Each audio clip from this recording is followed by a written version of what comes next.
I've been trained. I have a chemistry background, environmental science, so I did this soil and water in these blue zones. And what a blue zone, because it's such a healthy environment, the average age is 100 years. It's very common, 100 plus, 104, 109 years old. And there's a reason for that, because everybody has access to the structured water. That leads me, there's a short 20-second visual I want to give that I showed you in the pre-interview of the lattice work and the water structure, and water is able to, there's a quasi hold short-term memory or hold data. Well, that's true, and in our experimentation for years, we're able to do that. But it's a liquid crystal, so it can hold data or information. So there's a short computer animated video I want to show you, and then this will lead to the problems of data centers. I want to make that bridge, that link, the problem with data centers and water consumption, and what happens to water when it's exposed to the electromagnetic energy of servers and AI facilities. I would say it's probably pretty bad. Yeah, it's not good, obviously, and I want to at least in this interview explain briefly. I would need a good hour 15 minutes to go in more detail, but this at least kind of hit the highlights, and if we have subsequent future interviews, sure, if you want, I can go in more detail, but at least if you let me, do we have time for me to show you? Yes, sir, have at it. Come, let's see the video. I love the where you went down there just recently. I mean, you just got back a week or so ago. Yeah, it was really breathtaking, very humble to be in the Andes Mountains to the extent that I was. It's a trip of a lifetime, and I'm going to be doing more research there. So here's a video I want to share. Let me know if it pops on your screen. There it is. I got it. Hold on. Full. There you go. There you go. Full screen. Okay. Got it. Yeah, there's no sound, but I'll just play this animation, maybe 20 seconds. This came from Canada. Yeah, it's a Canadian government video. This is what they say it looks like under massive magnification. Yeah, so this is a computer modeling showing water and how water organizes a lattice structure with the bond angle and then the sacred geometry, the shape of water. And I will pause it right here. See this corridor? Yes. There's corridors, but this one it's straight on. What not all universities isn't taught in academia, so this would be immediately classified as pseudoscience right off the bat. Okay, well, everything we work on pseudoscience. It's because we're not parroting the narrative. What I'm telling you, and we've done this for decades, yeah, we are experts on this. This corridor that you're about to see, this is where data is held in all these corridors in the lattice structure of water. This is what it means. Liquid.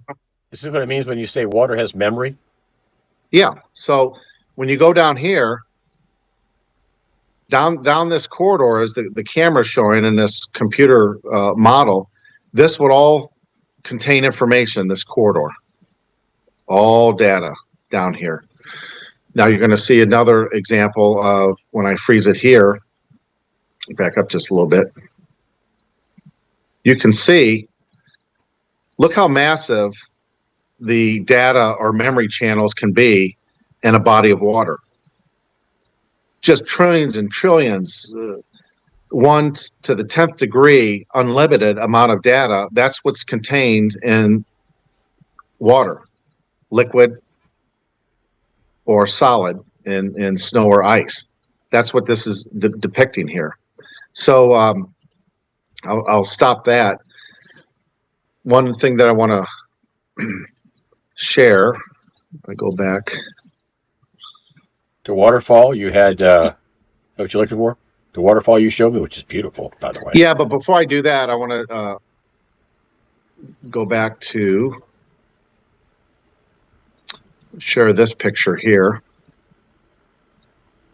You see this? Yes.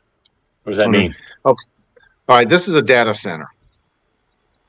Now this is a infrared aerial photography, and it's showing the electromagnetic frequency or your low frequency noise, LFN, and these are homes, so these are subdivisions around here. It might be hard for you to see that. Yes. But what you have is you right have here. your that's a home. That's a home. That's a home. yeah Home. yeah Okay.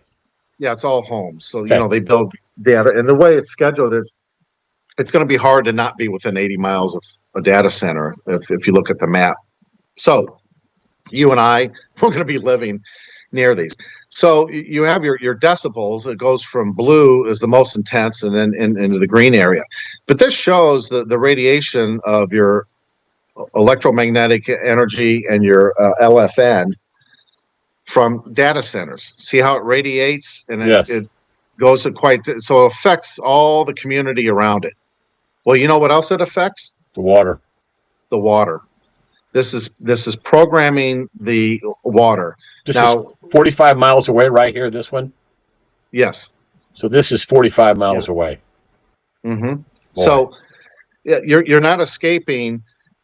What's not known by engineers and these firms and universities, that water is greatly misunderstood. The science isn't there, and the understanding of humanity that white noise or digital based frequencies, what it does to water and how the water responds, and then when the water carries that into the soil, into the aquifers, the wells, the drinking, when humans, plants, and animals drink water that's been exposed to these frequencies, it's disruptive at a cellular level. I'm just putting it mildly. You were saying that if you put a glass of water in a microwave and get it hot, boiling hot, and then let it cool down and pour it on a plant, it would kill the plant. Is that right? Well, yeah, there's been tests and there's been debates scoffing that. But what we do, obviously it's not boiling water, but what you do is we've taken water and what we've done. There's one other picture I want to show here and get it ready. Okay. For you. This is very interesting, by the way. So the data centers are going to affect the frequency of water, and it's going to make the water less productive. Is this showing on your screen? Yes. Okay. This is proprietary information, but when we structure and we're able to program water, this is a frequency. We took this in the lab. This is what I do, and I've been doing it for decades. This is a frequency, a picture of a frequency that has good healing, stable qualities to water if water is exposed to this. Good.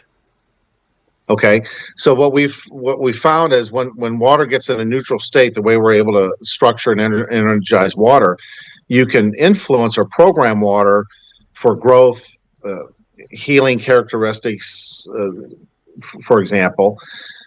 And this is an example of a good healing natural analog frequency. What I showed you on the data centers, that infrared picture, it's just the opposite.